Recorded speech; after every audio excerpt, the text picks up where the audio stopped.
हो, जिस तरह भी फैसला करना चाहते हो, लेकिन काइंडली इस केस इसको मजीद ना डिले करे, हमारे केसेस के फैसले कर ले। हम आप पे उम्मीद करते हैं, हम आप पे एतमाद करते हैं कि आप इंसाफ के मुताबिक हमें इंसाफ दिलाएंगे, लेकिन इंसाफ बर वक्त न देना भी ना इंसाफी है। बहुत देर हो गई, एक केस में इतनी लेट की जाती है और उसका फैसला जब रिजर्व किया जाता है वो भी इतनी देर की जाती है कि प्रोसिक्यूशन अपने प्लानिंग में कामयाब हो जाती है, कोई और केस बना लाती है। इसलिए ये कब तक रहेगा?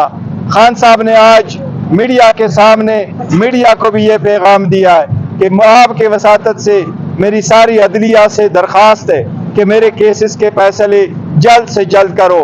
वो हम सुप्रीम कोर्ट को कह रहे हैं कि हमारे कमीशन के फैसले पिटीशन जो पड़े हैं उस पर फैसले करें। हाई कोर्ट से रिक्वेस्ट कर रहे हैं कि 18-18, 20-20 दिन की हियरिंग हुई है, उस पर फैसले करें। इद्दत वाले केस में भी जज साहब से दरखास्त है कि जिस तरीके से चाहे, लेकिन कानून के मुताबिक हमारे केस पे जल्द से जल्द फैसला करो। वो हम ऑलरेडी डॉक्यूमेंट्स फाइल कर चुके हैं, अपील कंप्लीट हो चुकी है, आर्गूमेंट्स कंप्लीट हो चुके हैं। इसके साथ साथ हम अदलिया से उम्मीद किए बैठे हैं कि 8 तारीख को रिजर्व सीटों का केस होगा। सुप्रीम कोर्ट का बेंच बना हुआ है मंसूर अली शाह साहब की सरबराही में। हमें उम्मीद है इंशाल्लाह सुप्रीम कोर्ट हमारे रिजर्व सीटें बहाल करेगी, जिसमें हमारी 11 सीटें नॉन मुस्लिम की और 67 सीट वोमेन की है। इंशाल्लाह हम उम्मीद करते हैं ये सीटें हमें कानून के मुताबिक मिलेगी।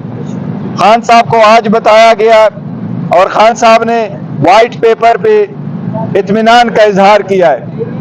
जनरल इलेक्शन 2024 पे पाकिस्तान तहरीक इंसाफ ने वाइट पेपर इशू किया है, जिसमें हमने आपके सामने लेके आए हैं कि 266 कंस्टिट्यूएंसी में 135 कंस्टिट्यूएंसी पर सिरे से ऑब्जर्वर नहीं भेजे गए थे, उनको इजाजत ही नहीं थी।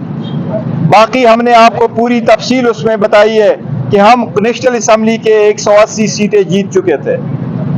उन पे भी हमने सुप्रीम कोर्ट से इस्तदा की है।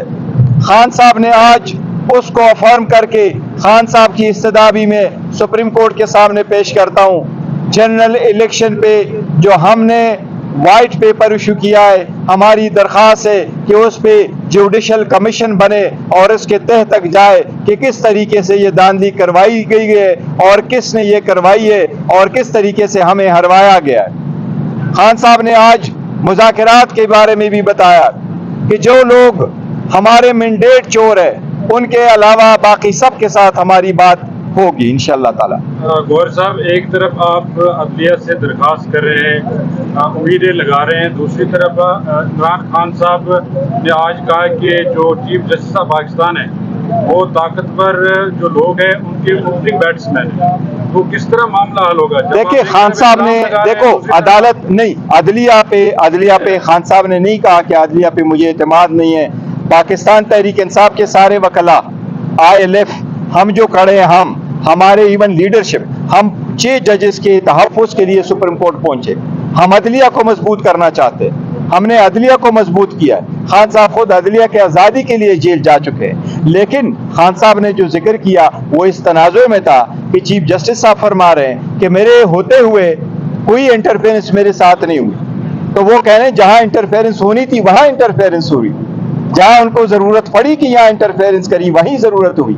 और हमने 6 जजेस के लेटर पे एक बड़ा प्रिंसिपल मौकफ लिया है कि जज साहिबान ने इंटरफेरेंस का ये नहीं कहा कि हमसे इंटरफेरेंस का कहा गया कि आप जो रेंट केस है इस पे इंटरफेरेंस करो, हमने शुबे के केसेस चल रहे उस पे इंटरफेरेंस करो, सर्विस मैटर वाले केस में करो। जज साहिबान ने कहा पॉलिटिकली ओरिएंटेड केसेस, जिसके पॉलिटिकल कंसिक्वेंसेस केसेस थे, वो पॉलिटिकल कंसिक्वेंशियल केसेस में इंटरफेरेंस हुई है। साथ ही ये कहा इंटरफेरेंस अब भी हो रही है। And thanks God supreme court ने खुद रिपोर्टें मंगवाई है।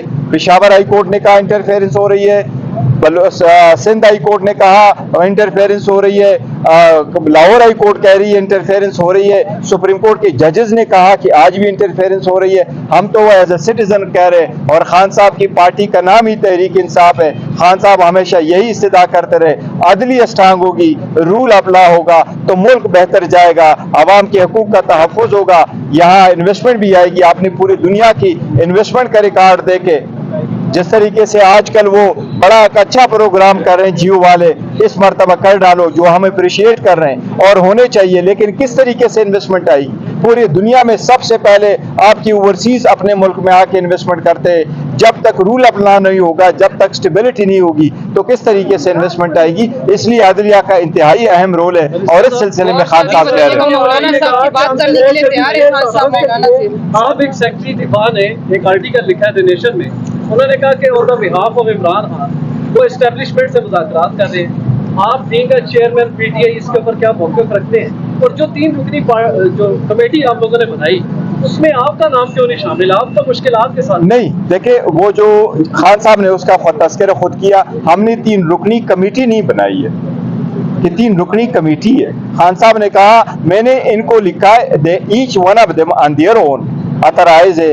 वो शिबली साहब बात कर ले, उमर साहब बात कर ले अगर कंटेक्ट आता है, अली अमीन खान साहब वजीर आला है, वो जरूरी नहीं है कि वो वहां मीटिंग बिठाए और तीनों को बुला ले फिर बात कर ले। अगर कोई बात पार्टी की तरफ से है तो हम मैसेज भेजते हैं। आपको ये भी पैगाम दिया कि वो बात करे, आप हमारी बात डायलॉग कोई नहीं हो रही, लेकिन अगर हुई किस टर्म्स पे हुई, किसने क्या कुछ किया, तो ये तीनों में से कोई आपको नहीं बताएगा। वो इमरान खान साहब खुद आपको बताएंगे, या इमरान खान साहब के हिदायत पे मैं आपको बताऊंगा। ये बात हुई थी खान साहब ने, और ये हमने कम्युनिकेट किया था। जहां आर्टिकल की बात आई है अपने कि साबिका डिफेंस सेक्रेटरी ने उनसे बात की है, वो खान साहब ने कहा कि मैंने ये 3 बंदे को ऑथराइज किया है, किसी और को नहीं किया। ये आपके सामने खान साहब ने 3 नाम दे दिए, जिसपे आज उन्होंने कहा कि ये मैंने डील के लिए नहीं, बातचीत के लिए थे।